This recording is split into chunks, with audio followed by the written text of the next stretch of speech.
하나님 말씀 빌립보서 1장 12절에서 14절까지 보겠습니다.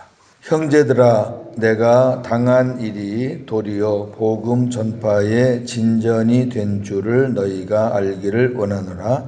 이러므로 나의 매임이 그리스도 안에서 모든 시위대 안과 그 밖의 모든 사람에게 나타났으니 형제 중 다수가 나의 매임으로 말미암아 주 안에서 신뢰함으로 겁없이 하나님의 말씀을 더욱 담대히 전하게 되었느니라. 아멘. 자, 우리가 그 환난, 고난 이런 거 오면은 우선 그 환난과 고난이 눈에 보여서 사람이 낙심하게 되고 시험 들게 되고 그렇거든요. 근데 오늘 바울이 그 환난과 고난이 왔을 때 그걸 어떻게 대처하느냐 하는 것을 우리에게 가르쳐 주고 있어요. 굉장히 중요하죠. 자, 바울은 세계를 다니는 선교사고요. 바울은 자유로운 몸이 되어야지 할 일이 많은 사람이잖아요. 우리가 보기에 선교사니까. 근데 바울은 여러 번 갇혀요, 감옥에. 재판도 많이 받고. 그럼 우리 생각에 아니 선교사가 복음을 전하는 일이 막히니까 재판받지, 감옥에 들어가지, 굉장히 복음 전파에 지장이 될 거다라고 생각하잖아요, 우리가. 그냥 일반적으로, 상식적으로. 그런데 오늘 바울이 그렇지 않다는 거예요. 복음 전파에 진전이 된다는 것을 너희가 알기를 원한다 그 말이에요. 이 빌립보서는 로마 감옥에서 쓴 책이에요. 그럼 여기 12절에 형제들아 내가 당한 일이, 이 당한 일이라는 거는 지금 사도 바울이 감옥에 들어가 있는 걸 얘기하는 거죠. 그럼 내가 감옥에 들어와 있는 것이 도리어 복음 전파에 진전이 된다. 자, 이거 얼른 들으면 이해가 안 되죠. 아니 바울이 자유로워야 복음을 전하고 여기저기 다니면서 하나님의 사람들을 생명을 그렇게 이어나갈 텐데 구원의 역사가 일어날 텐데 아니 감옥에 들어가서 뭘 어떻게 하길래 복음의 진전이냐 한번 여러분도 생각해 보세요. 자, 활동을 많이 하는 분이 갑자기 그냥 몸에 병이 생겨서 활동을 못하게 됐다. 또 사회적인 활동을 많이 하던 사람이 그 회사에서 문제가 생겨서 활동을 못하게 됐다. 그럼 우리는 활동을 못하게 된 것에 대해서 낙심을 하잖아요. 난 뭘 어떻게 하는 얘기냐. 내가 할 수 있는 게 이거밖에 없는데. 근데 늘 그러잖아요. 자, 바울에게서 우리가 좀 배우면 좋겠어요. 자, 왜 이런 말씀을 하는지 한번 잘 보세요. 이 바울이 갇힌 이 감옥은 일반 감옥이 아니라 여기 시위대가 나오죠. 시위대. 13절에. 시위대라는 것은 왕궁 안에 있는 약 9천 명 정도의 그 시위대가 있어요. 이 시위대는 밖에 있는 사람들이 아니고 황제가 있는 그 왕궁을 지키는 시위대인데 9천 명이 교대로 그 지키는 거예요. 여러분, 그 왕궁에는 그 황제라는 인간 신이 있어요. 그 당시 로마 황제는 신이에요, 신. 그 사람에게 복음을 누가 전하겠어요? 말도 안 되지. 그리고 그 왕궁 안에 있는 그 시위대에 있는 그 군인들이나 기타 모든 일하는 사람들에게 누가 복음을 전하겠어요? 그 왕궁 밖에 있는 사람이 들어갈 수도 없어요. 지금 감옥이지만은 그 왕궁 안에 있는 감옥이지만은 지금 바울이 죄수의 몸으로 들어갔지만 사실은 그 왕궁 안에 복음이 들어간 거예요. 이거 굉장히 중요하거든요. 바울이 그 안에서 하나님의 사람으로서의 모습을 보여주는 거죠. 고난을 받아도 인내하고 늘 밝은 모습으로 또 밖에 그 수고하는 사람들 사랑하는 마음으로 이렇게 대하니까 처음에는 뭐 죄수라고 그러니까 경멸할 거 아니에요. 저놈은 또 왜 들어왔지? 그런데 하는 게 다른 죄수랑 다르니까 관심을 갖게 되겠죠. 관심을 갖게 되는데 뭐 이렇게 행동이나 말하는 거 보니까 나중에는 존경스러운 거죠. 예, 존경스럽게 여겨지면은 이제 바울의 복음이 들어가는 거예요. 그래서 그 시위대 안에 왕궁 안에 있는 많은 사람들이 복음을 듣고 하나님의 사람이 됐다는 것을 여러분 아셔요? 자, 그러니까 봐요. 사람은 다목적으로 쓰임을 받는 거예요. 뭐 한 가지만 하는 거 아니에요. 사람은 짐승같이 상황이 되면은 그 상황에 맞춤형으로 일할 수 있는 게 인간이에요. 밖에 나가지 못하고 집에 있으면 집에서 할 일이 있어요. 밖에 나가서 많은 사람 만나면서 사회활동 하던 사람들이 그게 끊겨도 또 좁은 범위 안에서 또 할 일이 있다고. 왜? 사회활동하면서 내 마음과 내 생각과 내 모든 것이 우리 가정 밖에서 돌아다녔는데 아이고 이번 기회에 우리 가족들 좀 돌아봐야 되겠다. 얼마든지 우리는 적응할 수가 있는 사람들이거든요. 그러니까 어떤 아내는 그래요. 우리 남편이 실직당해서 너무 좋대. 왜? 남편 얼굴 봐서. 생각하기 나름이에요. 생각하기 나름. 자, 오늘 말씀 보세요. 형제들아 내가 당한 일이 도리어 복음 전파의 진전이 된 줄을 너희가 알기를 원하노라. 자, 어떤 진전이 있었는지 한번 좀 제가 말씀을 드릴게요. 첫째, 사도 바울이 옥중에서 쓴 책이 여러 권 있어요. 우리 지금 정경에는 에베소, 빌립보, 골로새, 그 다음에 빌레몬 네 책인데 디모데 후서도 그 감옥에 바로 들어가기 직전에 썼어요. 내용이 보면은 옥중 서신이나 비슷할 정도로. 그러나 감옥 안에서 쓴 책은 아니니까. 그러나 이 정경 외에 다른 서신을 보면 사도 바울이 감옥에서 쓴 책이 많아요. 쓴 글이. 사도 바울 같이 바쁜 사람이 언제 앉아서 이런 서신을 쓰냐고요. 되게 그 감옥에서 작가들이 이 글을 많이 써가지고 그 감옥에서 쓴 그 글이나 책이 그 베스트셀러가 되는 경우가 많아요. 왜? 그 이유는 깊이 생각할 수 있는 그런 시간과 공간이 되는 거예요. 그래서 바울이 쓴 책이 많지만은 에베소, 빌립보, 골로새, 빌레몬 이 네 책의 그 성격을 보면 굉장히 깊어요. 쉬우면서도 깊은 책이거든요.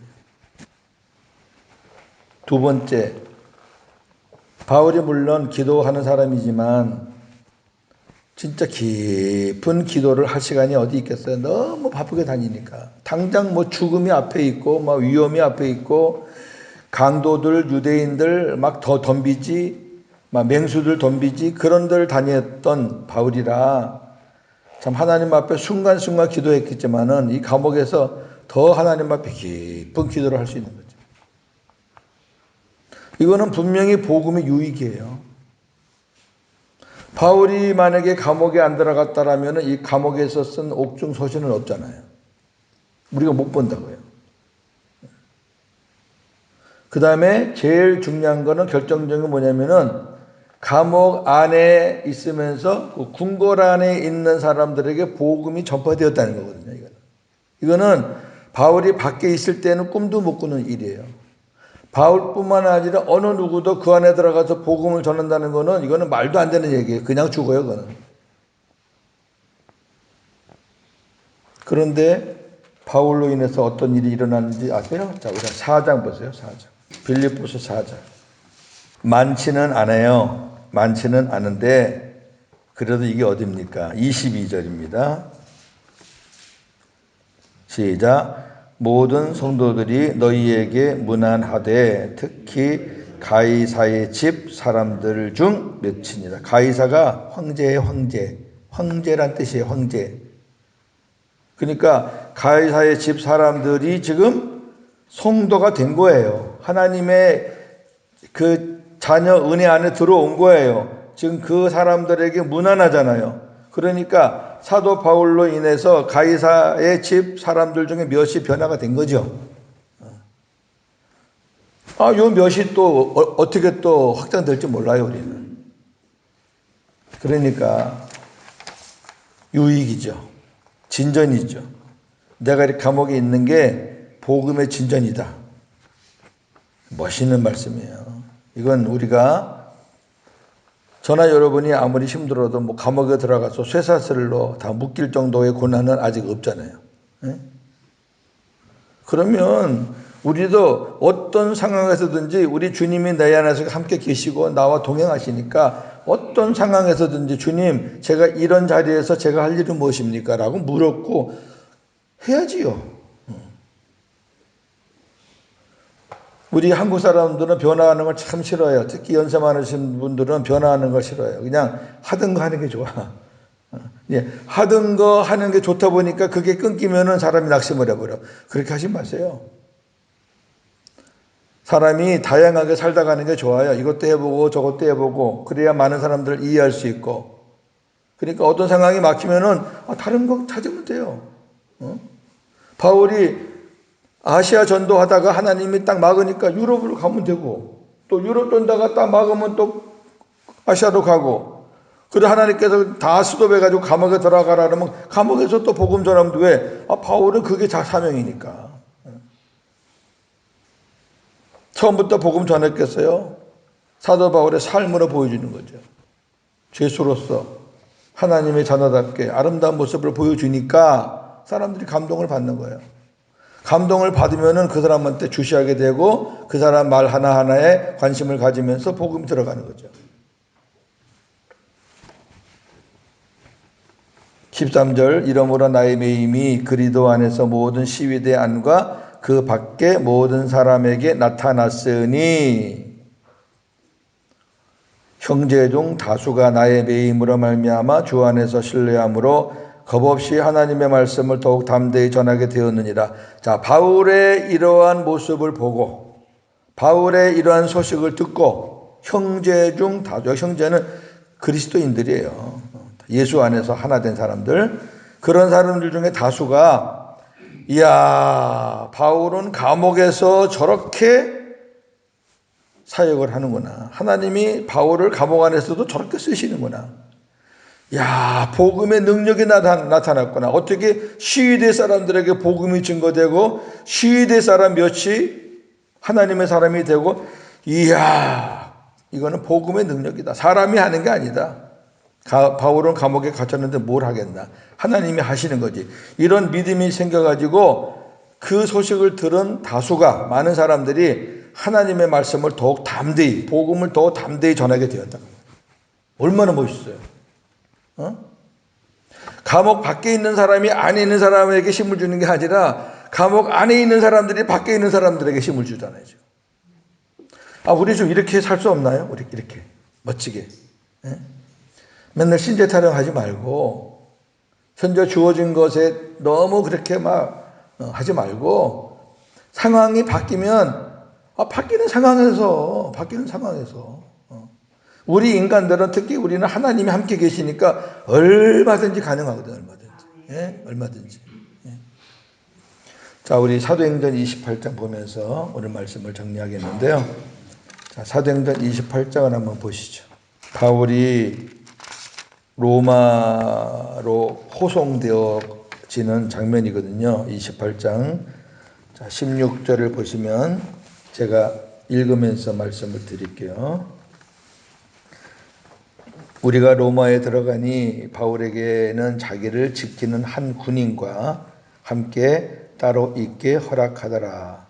사흘 후에 바울이 유대인 중 높은 사람들을 청하여 그들이 모인 후에 이르되 여러분 형제들아, 내가 이스라엘 백성이나 우리 조상의 관습을 배청한 일이 없는데 예루살렘에서 로마인의 손에 죄수로 내준 바 되었으니 로마인은 나를 신문하여 죽일 죄목이 없으므로 석방하려 하였으나 유대인들이 반대하기로 내가 마지 못하여 가이사에게 상소하며 내 민족을 고발하려는 것이 아니니라. 이게 무슨 말이냐면 사도 바울을 고발한 사람들이 사도 바울을 계속 끈질기게 죄인으로 몰아간 사람들이 유대인들이에요.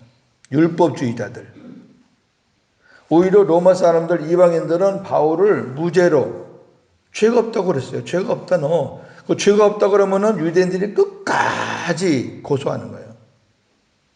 그러니까 이제 할 수 없이 최종적인 판단은 우리나라로 말하면 대법원 같은 데가 이제 황제가 있는 곳에서 판결을 받아야 돼요. 그러니까 지방에서 판결 내려봐야 소용없으니까 이 바울이 그러면 황제에게 가자. 가이사에게 가자. 이래가지고 이제 가이사에게 상소를 했고, 그래서 지금 바울이 그 배를 타고 로마에 온 거잖아요. 그럼 생각해 보세요. 유대인들, 바울도 유대인이잖아요. 원래 유대인이에요. 이스라엘 사람인데, 같은 민족에 의해서 이렇게 지금 시달림을 당하는 거예요. 이방인도 아니고, 얼마 전 자기가 예수 믿게 전하는 형제들이에요. 예수 믿게 전하는 같이 지냈던 사람들인데, 사도 바울이 예수님을 영접하고 예수님을 믿고 예수님을 전하는 그때부터 이제 원수가 된 거예요. 끈질겨요. 아주 그냥. 그때 한번 우리가 입장을 바꿔 생각해 보세요. 우리의 형제, 우리의 친구들이 뭐가 좀 다르다 그래가지고 계속 끈질기게 그냥 물고 늘어지고 힘들게 하면은 얼마나 여러분 괴로워요. 근데 바울이 이렇게 고백합니다. 그러니까 그 상황을 바울은 하나님 편에서 보는 거죠. 제가 늘 말하잖아요. 우리가 성경을 보거나 말씀을 들을 때 하나님 편에서 보면은 다 풀려요. 내 편에서 보면은 전부 다 힘들어. 퀘스천 마크고, 왜 이런 일이 일어나지? 왜 이런 말을 하지? 그러는데 하나님 편에서 보자 말이죠. 자, 바울이 하나님 편에서 이렇게 봤어요. 20절 한번 다 같이 보세요. 시작. 이러므로 너희를 보고 함께 이야기하려고 청하였으니 이스라엘의 소망으로 말미암아 내가 이 쇠사슬에 매인 바 되었노라. 이거예요. 내가 쇠사슬에 매인 것은, 쇠사슬에 매어서 이곳에 온 것은 이스라엘의 소망을 위해서다. 다르잖아요.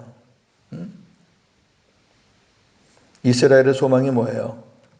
하나님께서 이스라엘에게 주신 소망은요, 내가 너희들을 시작으로 인해서 너희들로 말미암아 만민이 복을 받게 하겠다. 너희들을 내가 나를 전하는 복음의 도구로 쓰겠다는 것이 하나님이 이스라엘을 향한 소망이에요. 근데 이 이스라엘 백성들이 하나님의 소망을 저버린 거죠. 이 귀한 은혜는 우리만 갖고 있어야지 다른 민족들은 줄 수 없어 이래가지고 이방인을 무시하고 이방인에게 복음을 안 전했다고요. 그리고 자기들끼리만 그냥 하나님 하면서 유일신 신앙하면서 선민 의식을 가지고 살았단 말이에요. 그 바울은 그렇게 얘기하는 거예요.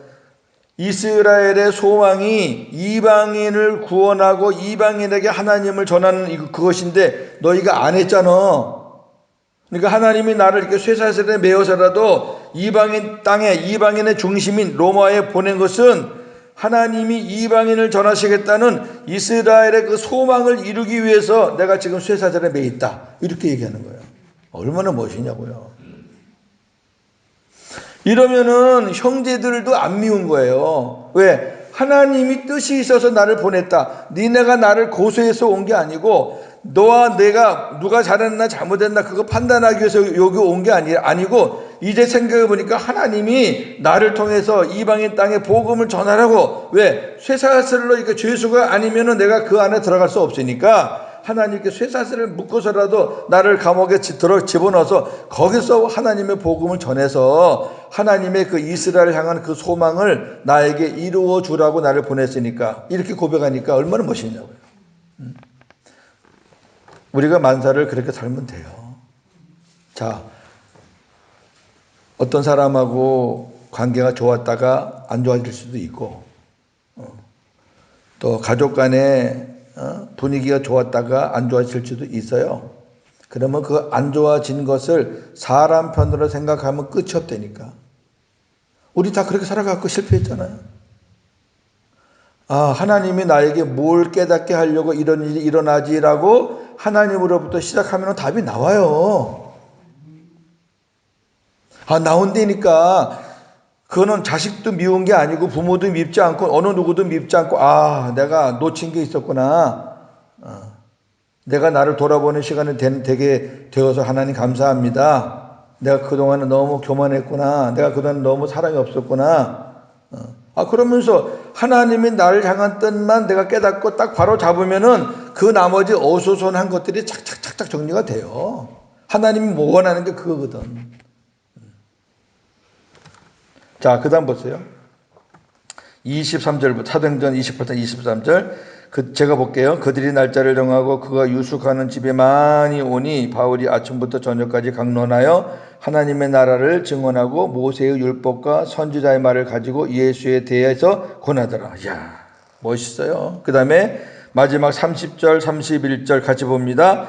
바울이 온 이태를 자기 셋집에 머물면서 자기에게 오는 사람을 다 영접하고 하나님의 나라를 전파하며 주 예수 그리스도에 관한 모든 것을 담대하게 거침없이 가르치더라.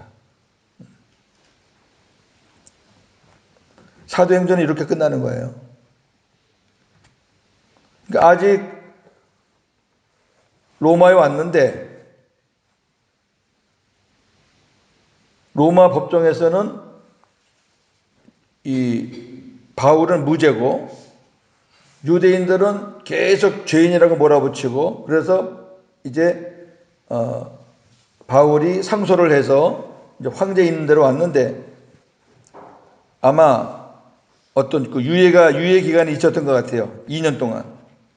그 2년 동안 감옥이 아닌 그 셋집을 얻어가지고 자기에게 오는 사람들, 하나님 나라를 그냥 예수님을 계속 밤낮으로 하나님이 요거시키시려고 로마로 보냈단 말이죠. 요거시키려고. 그러니까 감옥에 안에 들어가 있는 시위대들과 왕궁에 있는 사람들에게 복음을 전하고, 또 감옥에 가기 전에 기다리는 동안에 2년 동안은 또 조그만 방을 얻어가지고 오는 사람들에게 다 복음을 전하고. 그러니까 상황이 이렇게 돼도 할 일이 있고 저렇게 돼도 할 일이 있고. 오늘 이 아침에 우리 짧은 말씀이지만 이 빌립보 말씀을 통해서 우리가 깨닫는 게 참 많습니다. 배울 것도 많고. 내가 당한 이 어려운 일이 오히려 복음 전파의 유익이 되었다. 저나 여러분 바꿔 말하면 내가 지금 혼란과 고난을 당하는데, 또 옛날에 혼란과 고난을 당했는데 그게 오히려 나의 삶에, 내 신앙에 유익이 되었다. 이러면 돼요. 자, 여기 혼란이잖아요. 혼란. 요 혼란 뒤에는 반드시 하나님의 축복이 이렇게 숨어 있거든요. 요걸 아셔야 돼요. 하나님은 우리 성도들에게 혼란을 줄 때 미워서 주는 거 아니에요. 자녀가 왜 미워? 자녀는 하나님은 한 번도 미워하신 적이 없어요. 이제 철이 안 들어오니까 하나님께서 이제 훈련시키는 건데, 혼란 뒤에는 꼭 하나님이 뭐 하나 숨겨놔요. 우리 부모님들이 그렇게 교육시켰잖아요. 요 혼란만 싹 우리가 잘 견디고 지나가면은 요게 있거든요. 요걸 보셔야 돼. 근데 이 혼란이 싫다고 이거 통과도 못하고 막 이 혼란 앞에서 그냥 난리를 치면은 이걸 못 받아요. 그러니까 우리가 당하는 고난과 혼란 뒤에는 하나님이 숨겨놓은, 감춰놓은 하나님의 축복이 있다. 꼭 기억하시고 오늘도 복음으로 승리하시는 저와 여러분 되시기를 주님의 이름으로 축원합니다. 하나님 아버지 감사합니다. 오늘도 우리에게 귀한 말씀을 주셨습니다. 빌립보 교회 빌립보서를 통해서 로마 감옥에서 빌립보 성도들에게 주신 말씀. 빌립보 성도들은 염려합니다. 걱정합니다. 바울이 감옥에 갇혀서 어떡하나, 사형 선고를 받으면 어떡하나, 바울이 묶여 있는데 어떻게 누가 복음을 전하나, 이런 염려 안 했겠습니까? 그러한 염려를 듣고 바울이 내가 당한 이 일이 도리어 오히려 복음 전파의 진전이 된 줄을 너희가 알기를 원한다. 그래서 여차여차 이런저런 일들을 간증을 하니 그 소식을 들은 빌립보 교회 성도들 다수가 담대하게 하나님의 말씀 복음을 전했다는 말씀입니다. 하나님, 바울이 당한 상황을 눈으로 인간적으로 볼 때에는 막막합니다. 끝인 것 같습니다. 이제 더 이상 어떡하나? 사형 판결을 받으면 어떡하지? 아직 되지도 않은 걸 미리 걱정하고 염려하는 게 인간 아닙니까? 온갖 상상을 다 하면서, 그래서 짓눌려서 염려 근심이 커져가지고 다 포기하게 되고 낙심하게 되고 염려하게 되는데, 바울은 어떠한 상황이 왔든 그 상황 보지 않고 하나님이 이 상황에서 나에게 원하시는 게 무언가, 이 방법 아니면 이 사람들에게 내가 복음을 전할 기회가 없으니까 하나님이 기회를 주시는구나. 하나님 편에서 보면서 모든 것을 헤쳐나가니 얼마나 놀라운 일들이 일어났습니까? 로마 황제, 이방신을 섬기고 황제를 신으로 섬기는 그 나라에 복음이 들어갔습니다. 우리가 살다 보면은 오르막도 있고 내리막도 있습니다.